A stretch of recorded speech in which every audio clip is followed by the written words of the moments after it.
Kimotag guys, kimono siya guys. Yan ang sauce niya. Yan. Masira kasi guys pag hindi mo to gawin lahat. Sayang yung curry. Ay.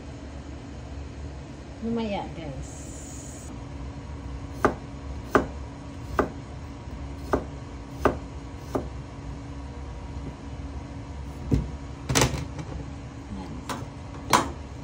Slice natin.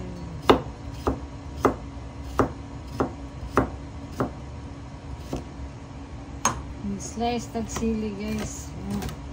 Pumutang na ito sa kimono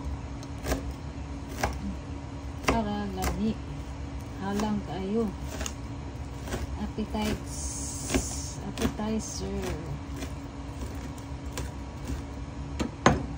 Yan ang nahiwa kong curry guys. At saka yung sili.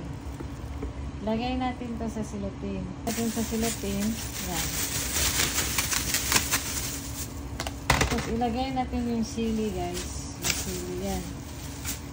Lagay natin yung sili.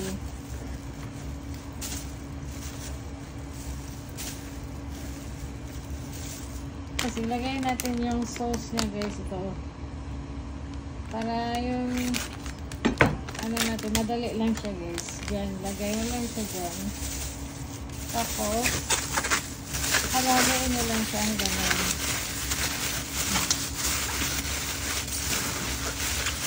Mas madali siyang haluin guys pag nasa sa Philippines. Oh. Ayan, halo-halo na siya. Ayan, sili. Maganda rin guys, lagyan mo ng luya at saka pero hindi na kami nilagyan ng daksal. Yeah.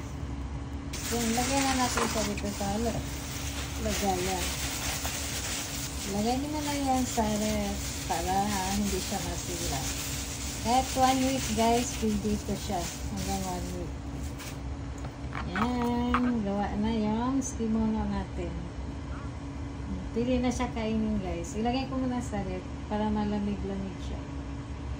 Thank you for watching.